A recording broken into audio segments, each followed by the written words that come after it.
shy of a birthday. But here I am, and it falls on me to talk about the man I always wanted to be. Dad was a loving man. He loved his wife, Christina. He loved his sons, me and Gareth.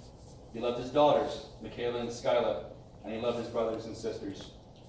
Growing up, Dad traveled and worked a lot, but when he was home, he was very attentive in giving him his time. He wasn't afraid to be strict, but he did it to ensure we never threw away all the hard work he put forth, giving his family a chance to thrive in America. When I was younger, I never really understood that, but as a grown man looking back, I see now why he was that way. Dad truly was a family man. That is a man I always wanted to be. In 1990, Dad took a huge gamble and moved his family to America. When I look back at my own life, this was truly a crossroads in the road of fate. If we had stayed in the United Kingdom, we never would have had the one thing that America gave us: opportunity. Dad was living the American dream every day. He came from almost nothing and rose to be one of the most respected men in his company, had a motley crew of loyal friends, and he had a family that loved him. Dad is a man I always wanted to be. Dad loved music. That was the big thing I got from him. I remember being young and my father pumping music into my ears at full volume. If it wasn't Alice Cooper, it was Led Zeppelin. If it wasn't Led Zeppelin, it was another equally awesome band. Throughout the years, my father's musical taste varied slightly off course, and I would catch him listening to something he had no business enjoying at his age. Dad was my concert buddy. He and I loved live music. In the last week, Dad told me he wanted us to go see Alice Cooper in August in Kansas City. I knew in my heart Dad would never live to see it, but I told him we would get tickets. While I was writing this, I was listening to an album that Dad and I both loved equally, David Bowie's Ziggy Stardust. Dad would just lean into that album. Put Starman on, and boy oh boy, Dad would launch into his full-of-life personality. He is the Starman now. He is waiting in the sky. The song takes on a whole new meaning for me. A man who embraced music with all his heart and soul, that is a man I always wanted to be. Dad loved playing pool. Never really appreciated just how good he was at it until a few years ago. I was feeling brave, and sure enough, I got one ball down before he wiped the floor with me. He was an accomplished shuffleboard player.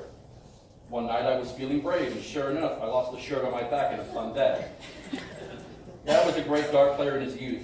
I never really got to play him at the height of his skills, but in the last year we played, it was like being in the pub with him back home. He told me that joining the league I started was one of the most fun he ever had in years. He was a renaissance man of bar games. That is a man I always wanted to be.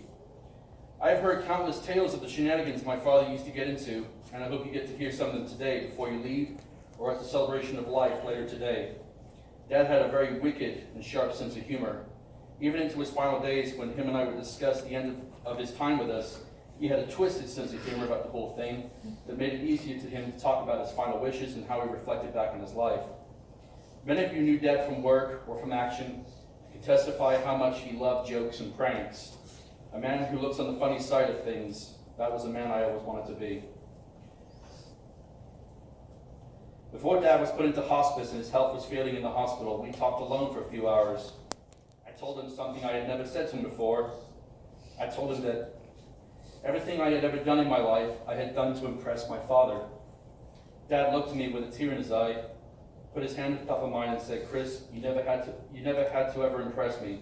I was always proud of you." In that moment, I don't think I could have ever loved him more. Dad was my hero, and in that moment, I realized that he thought I was the man he always wanted me to be, and I realized that I was the man I'd always wanted to be, my dad. I will never forget my father. He was a larger-than-life figure. Tomorrow I'll be waiting on my phone Wednesday at noon for a phone call from my dad, and it will never come. That's when I think I truly realized I've lost my father forever. But then again, it's never forever. As I said to him when he passed, this is not goodbye. This is see you again someday. I love you, Dad. Thank you for giving me my life in America. Thank you for constantly pushing me to be better than I know I can be. You're my hero and always will be. I now invite anyone to speak, stand up, say any fun stories you have about my